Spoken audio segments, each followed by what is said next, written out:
मेरा नाम अंकित है। मैं जब स्कूल जाता तो बस स्टॉप पे एक लड़की को देखता। मैं जिस बस से स्कूल जाता था वो भी उसी बस से स्कूल जाती थी। वो गर्ल इंटर कॉलेज में पढ़ती थी और मैं बॉयज़ इंटर कॉलेज में। जब भी हम एक आमने सामने पढ़ते तो एक दूसरे को देखकर मुस्कुरा देते। फिर मैंने हिम्मत करके उससे बात करने का सोचा और रोज़ से जल्दी बस स्टॉप पहुंच गया। थोड़ी देर बाद वो लड़की भी आ गई, पर अब मेरी हिम्मत नहीं हो रही थी उससे बात करने की। शायद वो समझ गई थी कि मैं उससे बात करना चाहता हूँ। वो खुद मेरे सामने आके बोली कि तुम कुछ कहना चाहते हो, पर मैं तो शांत खड़ा रहा। फिर उसने ही बात शुरू कर दी। उसने अपना नाम मुस्कान बताया। मैंने भी अपना परिचय दिया। धीरे धीरे हम दोनों में खूब बातें होने लगी। हम अच्छे दोस्त बन गए और एक दिन हम दोनों ने ही अपने प्यार का इजहार भी कर दिया। अब हम दोनों के एग्ज़ाम नज़दीक आ रहे थे, इसलिए हम दोनों ने ये फैसला किया कि जब तक हम दोनों के एग्ज़ाम होंगे हम बात नहीं करेंगे। हम दोनों ने एग्ज़ाम होने तक अपने फ़ोन ऑफ कर दिए। आखिर वो दिन आ ही गया। मेरा आखिरी पेपर था। मैं बहुत खुश था कि परीक्षा के बाद मैं सीधा बस स्टॉप जाऊंगा मुस्कान से मिलने।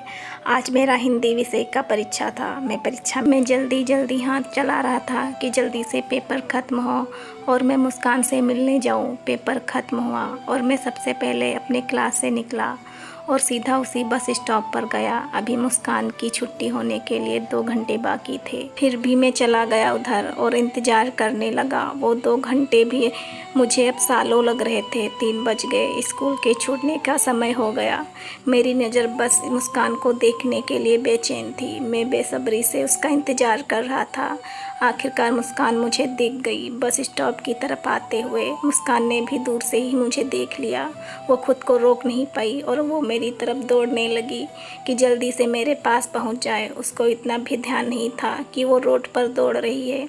तभी अचानक से दूसरी तरफ से एक ट्रक बहुत ही तेज़ी से मुस्कान की तरफ आ रही थी। मैं कुछ कर पाता उसके पहले ही वो ट्रक मुस्कान को टक्कर मारकर चला गया। मुझे कुछ समझ नहीं आया। मैं उधर ही खड़ा रह गया कुछ देर और मुस्कान के आजू बाजू बहुत भीड़ इकट्ठा हो गई। तभी किसी ने एम्बुलेंस को फ़ोन किया। मैं दौड़ के मुस्कान की तरफ गया। मैं उसके पास जा ही रहा था कि उधर खड़े लोगों ने मुझे रोक दिया। मैं बिल्कुल शांत हो गया। मुझे समझ में ही नहीं आया कि क्या हुआ। थोड़ी ही देर बाद एम्बुलेंस आई और मुस्कान को पास वाले अस्पताल ले गई। मैं उधर ही खड़ा रह गया। कुछ देर बाद मैं भी अस्पताल गया और मुस्कान के लिए पूछताछ किया और उसके कमरे की तरफ गया। उधर मैंने देखा कि मुस्कान के मम्मी पापा भी आ गए हैं। मैं थोड़ी दूर ही खड़ा हो गया। मैंने देखा कि मुस्कान की मम्मी रो रही थी। ये सब देखकर मुझे भी रोना आ रहा था। कुछ देर बाद एक डॉक्टर निकले मुस्कान के रूम से। मुस्कान के पापा डॉक्टर के पास गए। उनसे पूछने लगे कैसी है मेरी बेटी, वो ठीक तो है ना। डॉक्टर उदास दिख रहे थे। फिर वो बोले हम आपकी बेटी को बचा नहीं पाए। ये सुनते ही मैं वहाँ से चला गया। मुझे बिल्कुल नहीं समझ आ रहा था कि मैं कहाँ जाऊँ, क्या करूँ। मैं बस स्टॉप की थोड़ी दूर पर एक गार्डन था, वहाँ जाकर बैठ गया। मैं बहुत रोने लगा। मुझे मुस्कान की बहुत याद आ रही थी। मैं सोच रहा था कि मुस्कान मेरी वजह से ही आज मेरे साथ नहीं है। ना वो आज उससे मिलने आता और ना ही वो सब कुछ होता। शाम हो गई थी। मैं वहीं बैठकर बहुत रोए जा रहा था। फिर किसी ने मुझे रोते हुए देखा तो मुझसे पूछा कि क्या हुआ, तुम यहाँ बैठकर क्यों रो रहे हो। मैं कुछ नहीं बोला। फिर उस आदमी ने कहा कि घर जाओ, बहुत देर हो गई है, तुम्हारे मम्मी पापा तुम्हारा इंतज़ार कर रहे होंगे। मैं उधर से उठा और धीरे धीरे चलते हुए घर आया। मम्मी मुझसे पूछने लगी कि कहाँ था इतनी देर तक और परीक्षा कैसा हुआ आज का।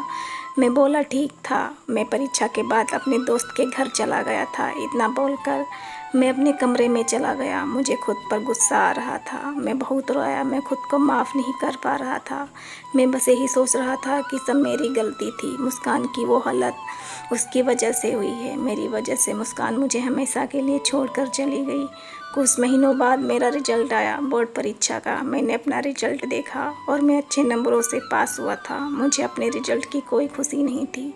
मैं बस यही सोच रहा था कि मुस्कान होती तो वो कितनी खुश होती उसका रिजल्ट देखकर मैं बिल्कुल बदल गया था। अब मैं ज़्यादा किसी से बात भी नहीं करता था, बस अकेले रहता था।